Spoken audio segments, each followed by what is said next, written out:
Selamat pagi, Bapak, Ibu, saudara-saudari yang dikasihi Tuhan Yesus Kristus.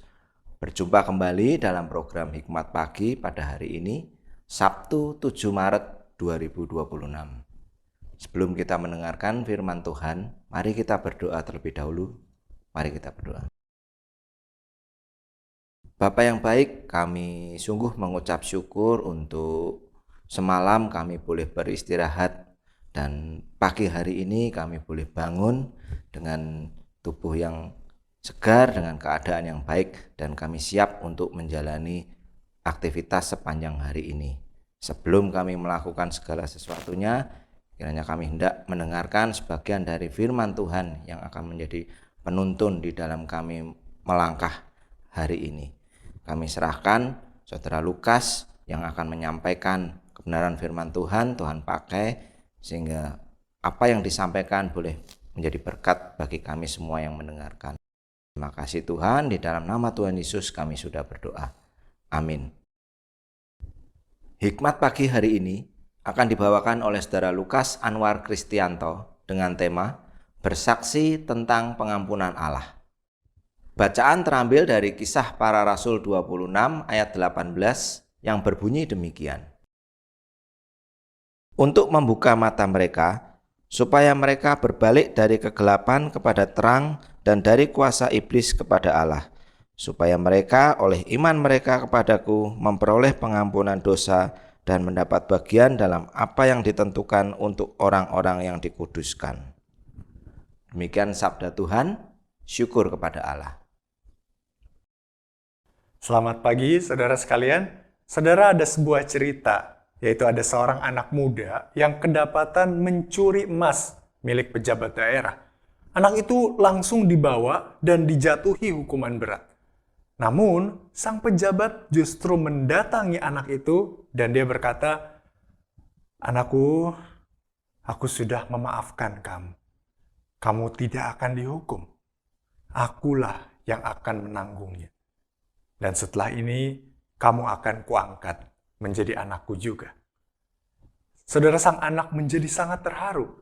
Dan sejak saat itu, hidupnya berubah menjadi jauh lebih baik. Dia juga terus memberitakan kepada semua orang tentang kebaikan hati sang pejabat itu yang telah menanggung hukumannya serta mengangkatnya menjadi anak. Saudara, orang yang telah mengalami pengampunan dan kebaikan dari sesama biasanya merespons dengan perubahan hidup serta semangat untuk membagikan apa yang telah dia alami. Dan bukankah respons tersebut seharusnya terjadi pula kepada setiap orang yang telah mengalami kebaikan dan pengampunan Allah? Nah, inilah yang dialami oleh Paulus. Dia tidak berhenti setelah menerima pengampunan Allah. Dia merespons dengan membagikan berita pengampunan itu kepada setiap orang yang dia jumpai. Dalam ayat bacaan hari ini kita melihat Paulus bersaksi kepada Raja Agripa. Paulus menceritakan pengalaman perjumpaannya dengan Kristus, Kristus yang telah mengutusnya untuk memberitakan tentang pengampunan yang telah Tuhan berikan kepadanya. Tuhan yang telah menyelamatkannya juga. Nah, meski begitu, tindakan Paulus bukannya tanpa risiko, saudara. Paulus bisa saja mengalami penolakan, bahkan penganiayaan atas tindakannya. Kita bisa melihat di pasal 26, ayat 24-32. Tetapi, Paulus tidak gentar. Doa Paulus adalah supaya semua orang mendengar apa yang dia beritakan, sehingga mereka menjadi percaya. Kisah Rasul 26 ayat 29. Saudara, renungan hari ini menantang kita yang sudah percaya kepada Kristus. Mari kita membagikan kesaksian tentang kebaikan Allah, tentang pengampunan Allah di dalam Kristus. Pertanyaannya, apakah kita bersedia membagikannya? Meskipun mungkin ada risiko penolakan maupun pengabaian. Ingatlah bahwa orang yang telah diampuni Allah akan rindu menyaksikan pengampunan Allah. Mari kita berdoa. Tuhan, kami sungguh bersyukur karena Tuhan telah mengampuni dan mendamaikan kami.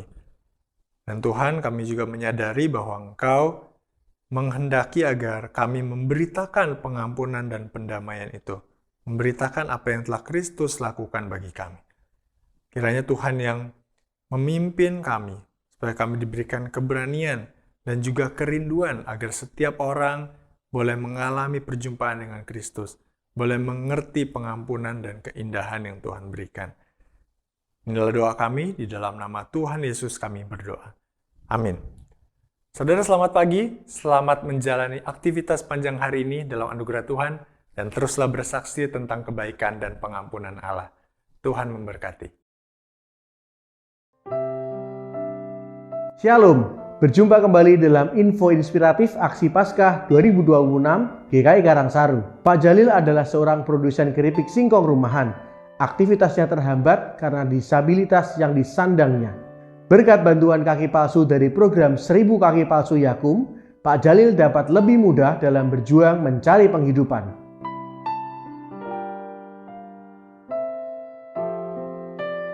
Saya Jalil Tentrem Mulyadi, alamat Matesih, Karanganyar.